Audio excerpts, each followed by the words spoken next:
everyone. Welcome to the SaaSy Talks. And we are a series of podcasts where we will be getting leaders from the SaaS ecosystem in India and abroad and talk about how their journey has been over the years and, try to learn from their experiences. And today we have a special guest. We have Udita, co-founder of Salt.pe. And for those of you who don't know, Salt is actually solving the problem of cross-border payments for businesses that are doing business abroad and raise invoices abroad, including us, by the way. I'm sure that if you know, we are your most recent client, or a very small client, I'm guessing. So welcome, Udita, and thank you so much for taking out the time to have this hopefully a very insight session with us. Um, Oh, yes, absolutely. Thank you so much for having me.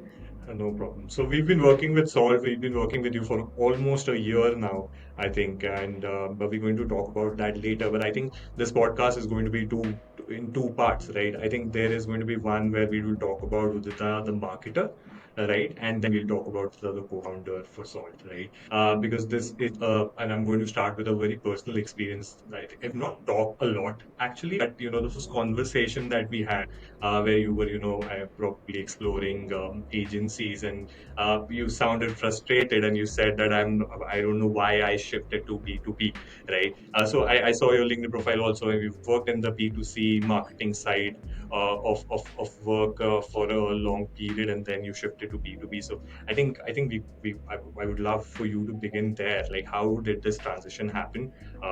We can talk about a little about Salt as well. Like, how did Salt come into picture? And I don't know why, but whenever I think of it, I'm like, probably Udita was a freelancer side by side, and she identified this problem. But I'm Yeah. guessing the story is much more than that.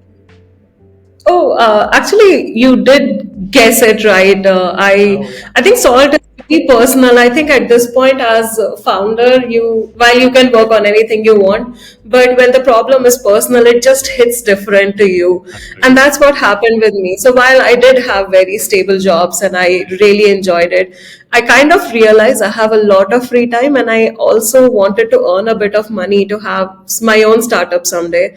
I mean, that is the motivational part of me, but also to buy myself expensive luxuries of life. Like, what's the point of being a millennial Gen Z if you don't spend money on things you don't want? So I started doing these part time projects, and I'm going to be very honest. I mean, at least 5 to 7 years ago, India was not really paying a lot of money to freelancers. No, And it's still not paying a lot of money to freelancers. We are in that almost that kind of business. Nobody likes to pay in India, for sure. nobody likes to pay for anything. And that was the case with me. We are paying you. Yeah, Just putting it. I was just about to say that because you've had this personal experience, probably that's why you know what's the Yeah. fee, It was how it should be fair enough for both.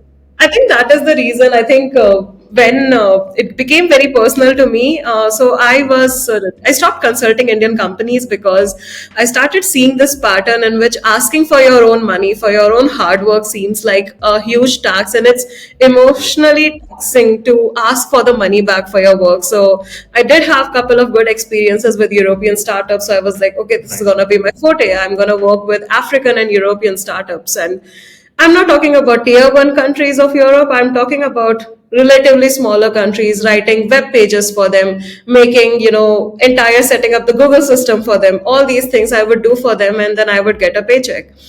And I initially thought PayPal is an amazing way to receive your money until I received my money, and there was some exorbitant fees charged to me, and it didn't make sense. And I'm talking about, I think 8.5% of my entire transaction was gone in paying some double FX, internet handling fees, tax, whatnot. And I'm like, okay, fine, this is a bad experience. I'll move to some other platform. And there are three, four top platforms in India for cross border payments. And I tried all of them, and all of them are charging money, and I'm not understanding half of the things. Right. I think that was the call, and I was like, okay, fine. If not this, I'll go ahead and make an escrow service between clients and freelancers, because idea of running fintech is a nightmare in India. I think you don't wake up one day thinking you want to be a fintech founder. Even I sometimes wake up with the same emotion. So yeah, I thought I'll make an escrow service. Around the same time, my co-founder, who was someone I was professionally working with. We both worked at Let's Transport. He was founder of it. Yeah. And after our office, he would hear me say this thing a lot, like, I have to visit Western Union tomorrow. I won't be able to come. I have to go back to my hometown for the weekend because my transaction is stuck and they're asking me to give some proof. And this became a pattern. And he said, maybe you should, instead of building XYZ, you should look into cross border. And it didn't hit in the first attempt because I was too busy trying to get my money. The funniest story I love telling people, I was so desperate to get my money that I started receiving my money in the form of gift cards, because that was the only way for me to receive money on time, fastest, and Oh, make sure wow. 100% is mine. I don't know how taxes work around it right now. I don't want to be questioned for it, but I had no other way to receive my money. And it reached a place where I got $1,000 in Starbucks gift card, and I don't drink coffee. And I'm still using that money till date, by the way. If at all there is Starbucks in my office, which means I have used that gift card. But it was Right. so funny to me that the system was broken, and personally I had such a bad experience. So just to give a context, I my hometown is Bokaro. That means my home branch of my most important card is in Bokaro. And I'm too lazy to ship it to Bangalore.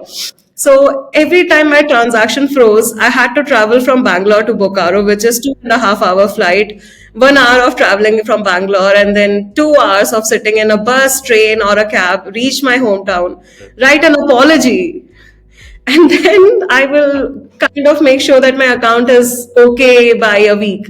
But then something about it didn't feel right, that I'm paying in fees and then I'm also spending exorbitant money, and I also have to meet my parents in order to receive my money. All of those sound like a form of torture. So I started building it together. Our initial idea was to integrate. We are going to be a one stop platform. I think within a month of building it, we realized there is no infrastructure for cross border payments. So we have to buckle up and build the infrastructure. And that is where the ideation of Salt started, that we want to do something. But the biggest part of the journey was that we took 1 year of core researching. Like, we got interns, we ourselves came, we got experts, and for 1 year we just researched how to legally build the world class infrastructure while sitting in India. And that was the craziest learning experience. And I think that's why, even when there are so many people in the market, we are very confident about how we are portraying ourselves. And that helps a lot. Yeah, definitely. That's interesting. I think the best startups can be built if with the personal experience, with that personal touch. I think that's very important. Because you at the grassroots level you understand what the pain a user, a business person has to go through in order to get transactions or money, hard work, for the hard work that they've did into their accounts, right? You know, the entire Bokaro experience that I'm sure happened many times. I think that clearly gives you an idea of how things work, right? And in fact, I feel that, you know, in cities like Bokaro, even the financial institution, our banks are, you know, not obviously not that approachable or modern, in order to say it right. And a lot of people in these tier two, tier three cities who have started doing businesses abroad, right? The import, export, and all of those Yeah. stuff, right? So I think that is also a very core problem in a broader category, right? The fintech versus the traditional financial institutions bit. So how do you look at that scenario? How do you think that fintech is actually helping out not just customers but the entire, you know, in a way, the economy? I'll start with the most important point over here. There is nothing wrong in the traditional sector.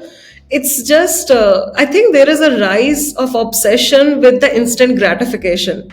So if I'm doing a hard work now, I want my money now, I want to spend it now. So while traditional institutes are there, a layer on top of them in order to make sure that the human level experience is good is still going to be a very important thing. Like, the biggest example is, while there is Beam app which exists of UPI, the reason the phone pay, Google Pay, and all are existing is because of the multi layers of them and people's obsession with the instant gratification. Now I Right. have three options, right? So there is nothing wrong with traditional banking per se, but I'll say it's little slow. and True. sometimes it leaves people confused. When we were like, of course there is a friends and family round in every startup, and when we had to ask people to invest into our company, my dad and my brother obviously chimed in, but the nightmare was to, because they have never experienced investment of this kind before, so they would sit in bank. They called their, I think, regional or district head one day, and they said, you escalate the case to them and then they will take. And at that moment, Ankit and I were like, we need to build Table Salt, which is our FDI product, because Okay. this is a nightmare for people. And we started with making sure that foreigners are able to invest into Indian founders, because that was a very personal problem to us. And then we felt like in long run we should be able to be an RUV equivalent structure for Indians to invest into Indians, or Indians to invest into foreign companies. So like I said, the problems at every single phase that we have gone through has been so personal for us that it was super easy to passionately research and build products. Of course, we are also building products we are not passionate about, but they are very important. And of course, that hits different, and you can see the parallels between the two. But again, I think this I can compare with traditional banking, which is, the idea you don't even like, but you have to work on it. Right, right. And startups will be the quick thing that you're obsessed about, you want to work on. So while both are important, it's just when it's an obsession and it's quicker, it just ends up taking a fast, bigger pace. And but at the end of the day, we all are kids of RBI, so they choose to make us or break us on daily basis. That is true. That is true. So, in the kind of product that you guys have built, I'm sure it is very complex. Given that you don't only have to, as you mentioned, you spent 1 year researching, because you don't only have to look at regulations, the regulatory body and the regulations and compliances in India, but I think because you're having a cross-border payment, right? And you can correct me if I'm wrong, of course, right? Was it also necessary for you to understand the different regulations and compliances in the different geographies, because I think you cover a lot of countries. Yeah, so we cover around like 100 countries, and thankfully, no, a lot of research was not required on our end, because just like you were our quick partners for streamlining Yeah, everything, we had financial institutions who helped us in making sure that the business start working. Because until and unless you see the live example of what your user persona is gonna be like, who are gonna be the people involved, all these things, it will not work out until and unless you get your hands dirty. So right. we did learn a lot about the government regulations, which is around cross-border payments on both end, while getting our hands dirty. Because on paper, everyone just tells you on outside. Like I can myself tell you, hey, Wise TransferWise, PayPal, and Western Union. Here are my previous experiences of using all of them. I have used all of them for a year. This is what everything looks like. But that was just not enough. Like even on daily basis, even till now, we learn new things on daily basis, Yeah, about how to take care of users, what comes under our legal obligations, what are obligations we have to fulfill on behalf of our financial institution or something or the other. And it is very complicated. I wish it was as simple as you created an account and you're using it, but sometimes there is a transaction which is a little suspicious, and we have compliance partners in the back, and they are saying that, okay, pattern wise this seems like a suspicious transaction, we will need more information in order to process this transaction. And when you reach out to your client for it, they just straight up refuse. So now you're stuck at a place. They are unfortunately having a bad experience, but you are so regulated by government, yeah, and you have an obligation toward your financial institution. You end up being the mid-level villain, because you cannot make the financial institution change their mind. You cannot make the client change their mind. But only thing which has worked for us till now is that it is a big problem, because when we ask people, hey, you need to give XYZ information, it doesn't seem right, can you give it to us, they are okay, because giving a little bit of information is helping them save 2 or 3% of their entire transaction, which is any day a good deal. But yeah, I'll have to say that is the biggest problem, I'll say, when it comes to running these kind of things. got it. Understood. So let's now my I think we can talk a little more about your founder's journey. Not specific to the finance environment of it, right? The regulations and compliance, but as a startup, because you, as you mentioned, right, you started with a family and friends around. So how did that journey look like? What were the kind of efforts as a founder that you had to take apart from building a solid infrastructure for cross border payment, which is obviously that's given. But apart from that, how did you manage to grow your company? I am still learning. So Ankit, my co-founder, is a two-time founder. So a lot of panic comes very calm to him. I will be like, "Oh my God, this fell apart," and he's like, "Okay, we are gonna fix it by tomorrow, end of the day." And I am very new to it. Amazing. But the best part about the founder's journey is that I got a chance to take all the things I didn't want to do like I didn't like about my previous organizations, and not in a bad way, in a good way. That okay, fine, you're okay with doing. I don't want to do it.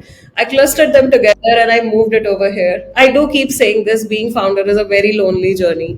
Very, very. You are left with your own thoughts. So if you just have your co-founder, that's it. Yeah. You can't be vulnerable to your team because sometimes it's not taken in the best spirits. Sometimes your team is allowed to be upset with you and you can't do anything about it, especially people like me. I'm a textbook people pleaser, so it upset me when somebody is upset with me, but I can't help it after a point. I think then you can't reach out to your investors and crib about things because they have not given you money for cribbing. Yeah. It keeps you very isolated that you can only share your problems with your founder, your co-founder, and to an extent to my father. He tries his best to understand what I'm going through, but he comes from government sector, so his response to everything is 9 to 5 job.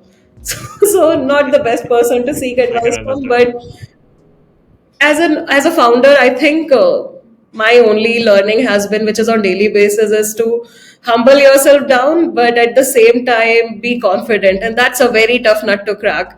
Learning and unlearning everything on daily basis, and I think also keeping a track of what you're saying is very important as a founder, because my dynamic with someone might be very different from someone who comes from a very other dynamic relationship that they have had at their workplace, and sometimes it might end up creating a bad environment for everyone in general, or bad impression of you. So that is my biggest concern with being a founder. Other than that, I love the idea that I get to build something. I think even if I keep insisting on Ankit that even if I would have not been a co-founder, I would have been a marketing manager, I would have been equally obsessed, because the problem is so personal. And when Yeah. that kind of setup happens, it's easy. I do wish that somebody starts a echo chamber for founders to be able to scream into and share their experiences, though, be it a bad VC, bad employee, bad experience, bad funding round, anything. I wish there was a safe space for founders to talk about it, because I feel a lot of time, it's my strong opinion that what people think of about a founder is often built on the perception you think we have it easy. For all the non-founders who will listen to this podcast, very important, Ishan, you'll agree with me, we don't have unlimited leaves. We are always working. Just because there is nobody sitting on top of us doesn't mean we are not liable to the answer. So it's not at all glamorous. Like, it's not, Absolutely. you're not going on 50th floor of a building, sitting on your 360 view office and looking outside somewhere. It's not like that. And I wish more and more people understand how unglamorous being the founder is. Some are, of course, glamorous, but 90% of us are not. Like, we are exactly the kind of people who wait for things to settle down. So that is my only thing. I wish people should not stereotype founders as rich people. I swear we are the most miser people that I know of. I know, right? I think I completely agree with everything you just mentioned. I think it is a lonely job. You only have your co-founders. You can't be vulnerable, and people will be upset with you. I think that is a day-to-day basis life that we guys have to live. It's not easy, but yeah, I think I also completely enjoy being a founder. I've never worked a corporate job. I went there after my college for 3 months, and I could survive only 3 months. I left it, and with the idea that I'm going to start, and then another 3 months I had started something. I failed miserably, but yeah, I can't have someone above me telling me how to do things. I have to do things, learn, unlearn, as you mentioned, right? And that's I think the beauty of it, to be able to work hard towards something, and then that sense of achievement is just amazing. Uh, I think founders have the biggest imposter syndrome. I swear, you feel like the dumbest and the smartest person in the room at the same time, and then you Absolutely. Oh my God. calculate what you just said if it made any sense, and then you're just taken back. And I think another beauty and attitude of being a founder is we have no problem in being the dumbest person in the room. Absolutely. As long I think as that's you're happy. absolutely, absolutely. I think with when you're sitting with your team, I think you always wish that you are the dumbest person in the room. That's something that I always wish, that I want to be the dumbest person in the room if I'm sitting at least with my team. I want them to be smarter than me any day. That's something, and there have been many instances that started happening with a couple of folks at least in our company. So that's a good thing. So yeah, but it's never, it's always good to learn something. I think I do have to plug something over here. Talking about being the smartest person in the room, the biggest thing which has worked out for me with Growth Spree has been that the information we get from you guys on monthly basis, it's so number driven that when my team presents it, I am so numb sometimes. I'm like, okay, fine, this do make sense. Like, I'm not able to understand it, but and not saying that you guys make my team look smarter, but I feel when you have someone who is telling you these things numerically, that listen, marketing is all about content, but here is the logic behind what we are doing. I think that's what I loved about Growth Spree, because we were doing ads before that, we were running campaigns, we were doing everything, but the biggest game changer for us was to understand the logic behind why and how things are working. And that only came because your smart team was in picture. So yes, you definitely have a very smart team. thank you so much. I didn't even have to had to ask for a testimonial. You gave it yourself. That's so nice. It's just a Uh, circle. Definitely. I yeah, felt like this was the right moment to bring. Your team is really smart.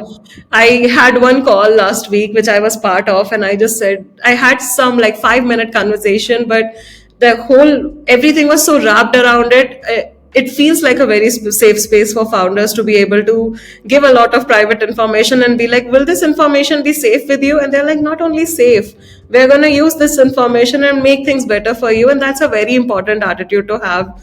Like, that is absolutely. another, again, I'm not paid for it, but I have to say the best part of your team is that you guys work like it's your own company, and that is the kind of attitude which goes down, and you can see it in your team as well. Like, my team, the biggest change I saw was now they're very number driven. So if I'll say that we have to do this, and they're like, we can keep it as a priority too, because right now we have to deal with this, and the detail orientation came from the whole knowledge exchange which has happened between your team and my team. I like, had to bring it up. Absolutely. Thank you so much for those kind words. I think it's been a really good experience for us as well, for the entire team. I think everybody enjoys working with Salt. The kind of collaboration that has happened is the ideal one for us. This is exactly what we are looking for in our clients, because we also have, we do have the right to choose our clients and the kind of clients we want to work with. And this is exactly what we want. We want to be a part of your company and feel that, because that's only when my team also starts feeling that they have a skin in the game.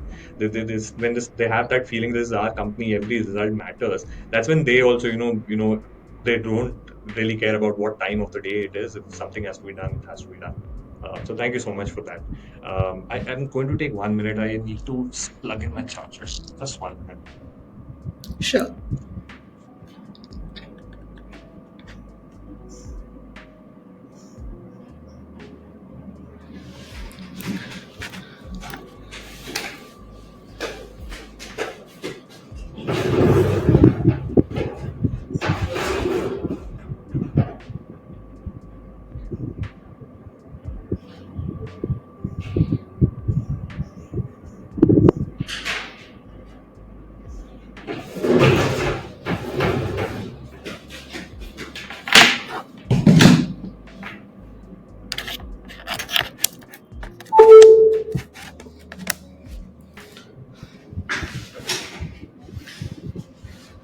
Right. Yeah. So moving on, you're settled, right? Yeah. Yeah, all right. So moving on, I think now what I want to ask is of the marketing side of Udita, right? You've worked years in the B2C environment.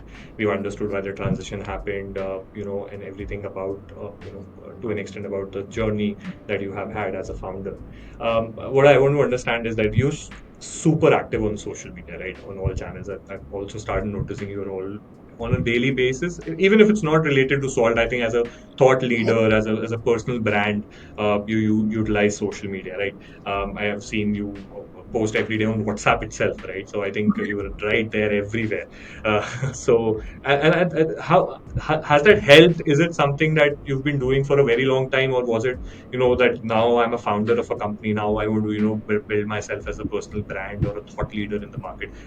How has it, and how important is it in an individual's life, and as a founder also, how do you feel the importance of it? So I do have to give the plug. I have always been very active on social media. It was nothing new, which came out of nowhere. I did, however, had to go back and check the content that I'm posting, because a lot of things that I posted came from a very nice place, but they also came from a 16, 17-year-old kid posting. Mm. And I do feel, when it comes to internet, my mental age is, I think, still that, because I'm still not able to understand the gravity of being a founder, and neither I want my brand to be founder, because much more than that, and that is the biggest misconception that people have. I already know I'm the founder. I'm gonna be working 18 to 20 hours a day if required. I'm gonna be working entire day if my work asks me to, and I'm okay with it. But I cannot let it become my entire personality. I just don't see myself as someone who will be posting just about work.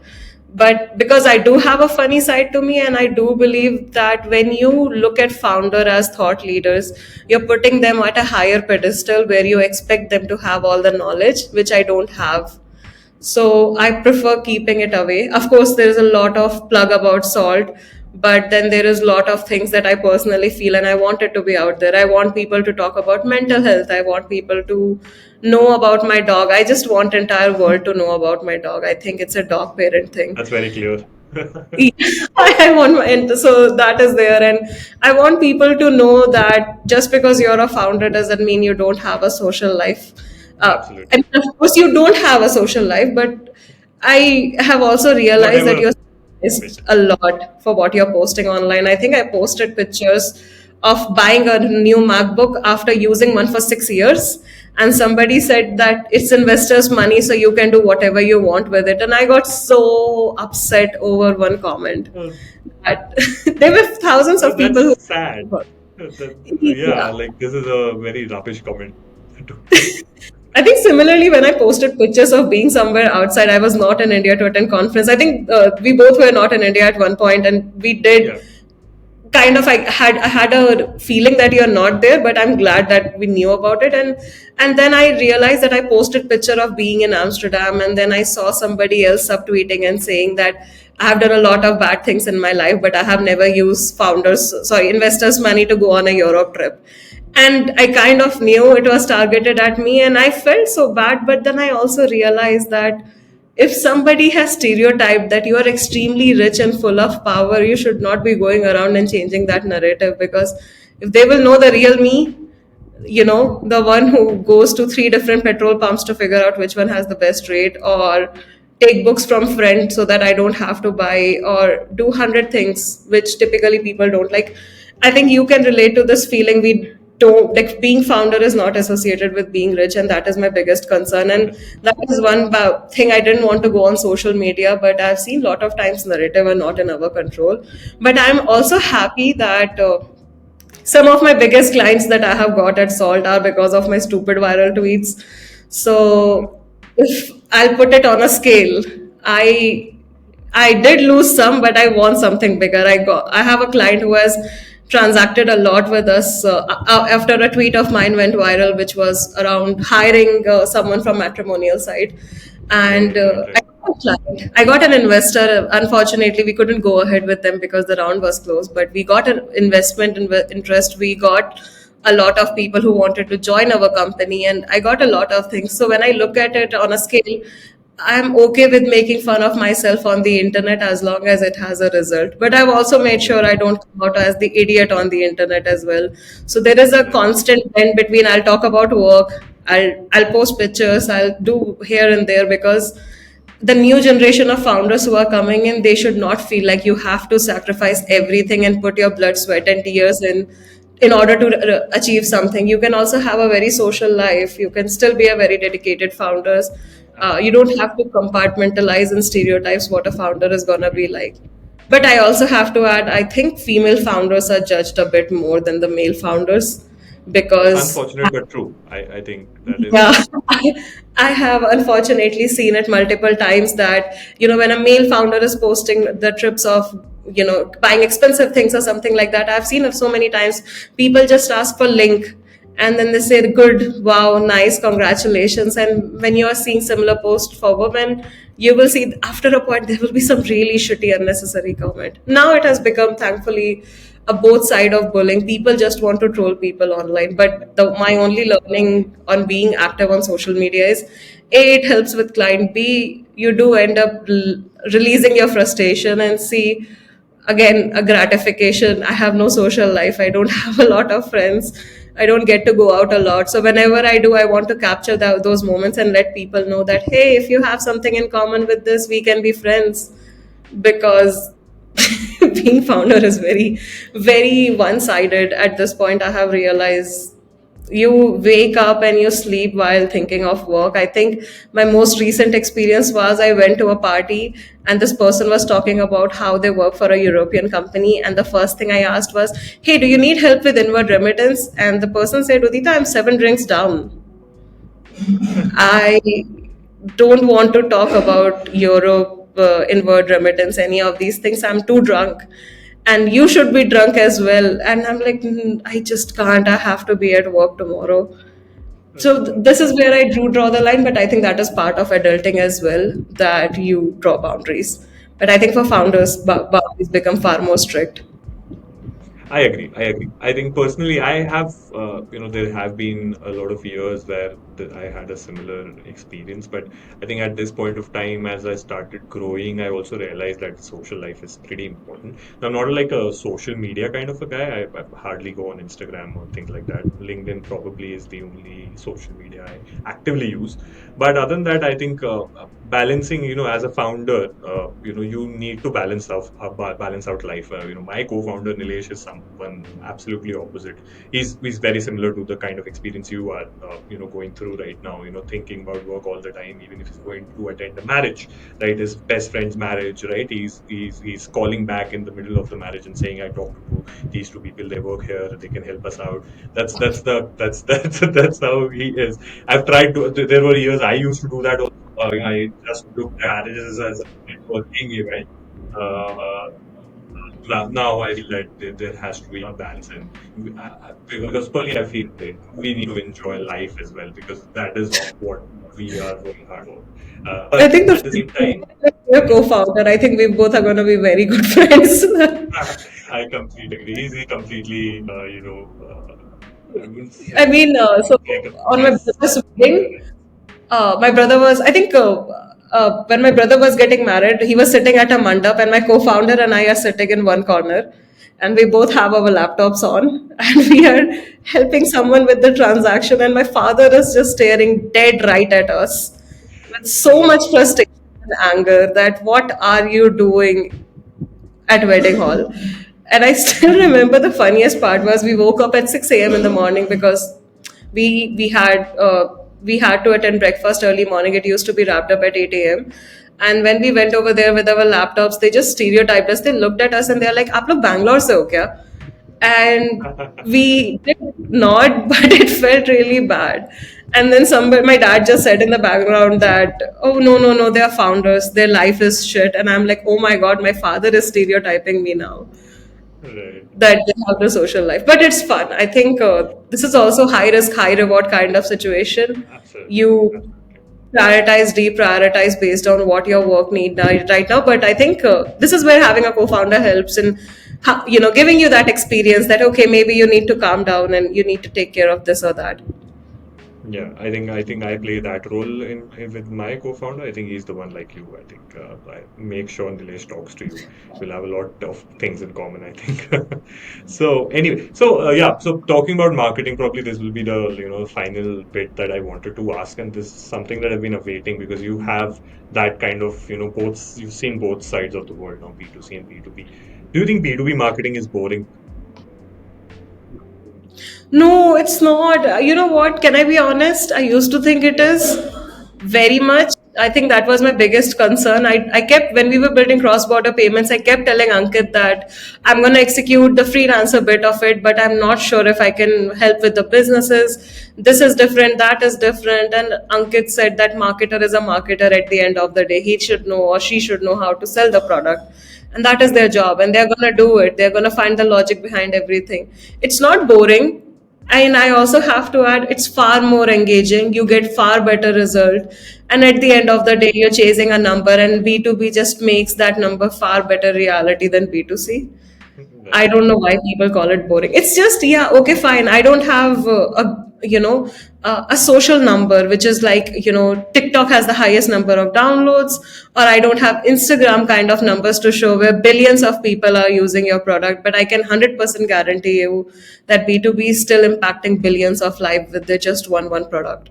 And I think at the end of the day, for a lot of us, the intention and the hard work boils down to the direction in which it is being executed, and as long as that is right, it works. So yeah, I personally don't believe B2B is boring. I find it far more interesting because it is much more than giving someone a visual treat.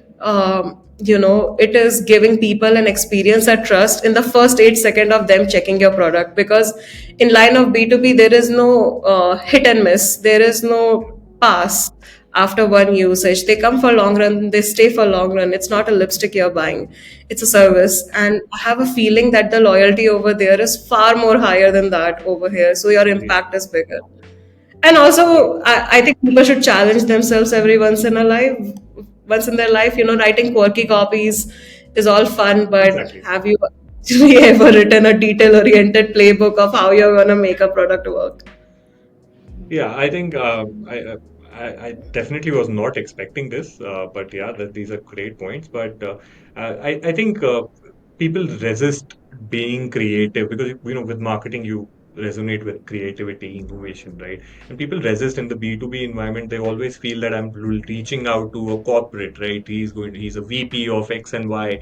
What if I do this? He's not going to like it. That perception exists, but at the end of the day, what I've come to realize is obviously you're reaching out, you're targeting businesses, but end of the day, beneath them is a normal human being that you're targeting, right? So that you can't Exactly. change that mindset just by entering into an office. That particular mindset is still does still exist, and that is what should be utilized when you're doing marketings per se for a B2B kind of scenario. I think also, like, again, not a plug, but you have to work with right kind of people when it comes to B2B. It will be a lie to say B2B is not complicated, because it is complicated. There is no lies over there. It is far more difficult to crack. Yeah. See, with a B2C, you typically have one person who has to sign up. In a far more restricted environment, there has to be multiple cold sales exchange, which happens before a customer get fully converted. Yeah. So also having the right ecosystem around you who understands B2B is also very important, because I have come from core B2C background Yeah. where I have got andhadhun budgets to just go bonkers Yeah. online, right? And from there, I have moved to a startup mindset where you have less budget, and that to B2B. So your ads cannot be glamorous, they have to mean something, they have to be informative in nature.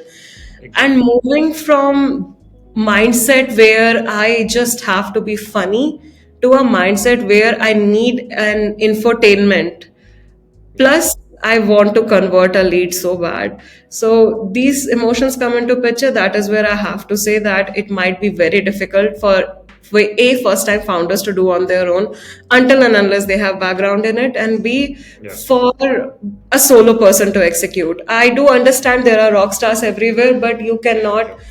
depend on one person to create these things, write these copies, put these copies up, analyze these copies, give results, and continue the same cycle, especially in early stage. Yeah. So there, I will have to say that Growth Spree is the kind of partner people should go for. And again, not a paid plug. It is more because I feel far more relaxed as a founder, because while there is a cost involved, there is also a comfort involved. You are a bunch of experts. You will tell me when things will go wrong, when things will go right. The how hectic it is to hire someone, then learn, make them unlearn their previous work. These all are very complicated, and maybe sometimes at an early stage it's really very hard to find someone who can fill that position, right? And that is where someone like Growthspree can definitely help, and that is what I liked about you guys. I think the initial confidence that we needed in our own product, it came from you guys, and that's what helped. Like, I was like, okay, they are willing to treat my B2B problem as their B2B problem, because I was done trying to understand. I think the biggest problem with B2B is that people have stereotyped that there is only one book which works. Yeah, So you take your competitor, analyze their ads, copy their entire ads, and you post them. There is no own creativity, which often gets involved, absolutely. and that lays back, and that creates a really bad repo in the market. That B2B is boring, it's not extensive, there is not a lot to learn. I just hope more B2B companies come up so that people understand that, like you said, there is a human at the end of the day sitting behind looking at your ad, and they will be converted to your client. So there is nothing wrong in being a bit more funny, glamorous, creative, going crazy with ads, because people have themselves have put their brand in the box, others have Yeah, not. I think there is a reason Zomato worked out as a brand, because they said that, okay, fine, we are not going to do the stereotypical thing, we are just not going to post picture of food, we're going to shit post, we're going to write relatable content, we are going to go ahead and do it, and it reached its audience. And I think we were able to execute same in collaboration with you guys, because I think I've constantly said that I want the brand to always be warm, and that is who we are as a company. It has to be friendly, it has to be caring, and I see that in our ads, the attention to detail, the sessions that my team has with you, I have shadowed a lot, and I've realized that B2B is a ever learning experience, the just like B2C. The moment you have figured everything out, the social media chose to change algorithm around it. yeah, that's right. So you can never win against it. Absolutely, absolutely. Thank you Yeah. so much, Udita, for those kind words. I didn't even have to ask you to say things about us. And it was a lovely conversation that I've had with you. I am coming to Bangalore soon. I'm going to meet you for sure, spend some time with you. I think you are a terrific person. Unfortunately, we've not had many conversation. Unfortunately, too, because you've been very, very busy. And I hope you keep busy like that and keep growing Salt. And I hope Grocery keeps adding that value always. Thank you so much. Absolutely. I think thanks for having me. And the only thing that I'll say is that one of my biggest worry was that I love WhatsApp strategy, that when they were sitting at 20 billions acquiring, they were just a 49 people team, I think. And Yeah, that is the story I want to live up to. I want a very small team. I want to optimize, and I think the initial fear that I had, that my team is little too young, they won't be able to execute anything. I think the best part about working with you guys has been my team has got a learning, and that is very important. It's very easy to take up someone's job and execute it, submit numbers on daily basis, but the calls, the knowledge exchange, that happens, that is far more important. I think it's a two-way journey. No agencies out there claiming themselves to be the smartest. No client think that just because they have worked in an industry for 3 years, they are the smartest. So having that mutual respect and navigating together. And like I said, like I think the first conversation that we had, and I said that I just want someone to take our problems personally. I think that is very important. And that is one thing that I'll say my experience has been with you guys. thank you so much. Thank you so much once again. These were Thank the best you. words ever spoken about growth spree. We're going to create so many shorts out of it. So I'm going to act on Sure, social sure. media. By all means. Yeah. Thank you so much, Udita. Thank you so much for your time. I'll leave you. I think you still have a few hours to give to your business today. So Sure, sure. Thank you so have a much. good day. Bye bye. Bye bye.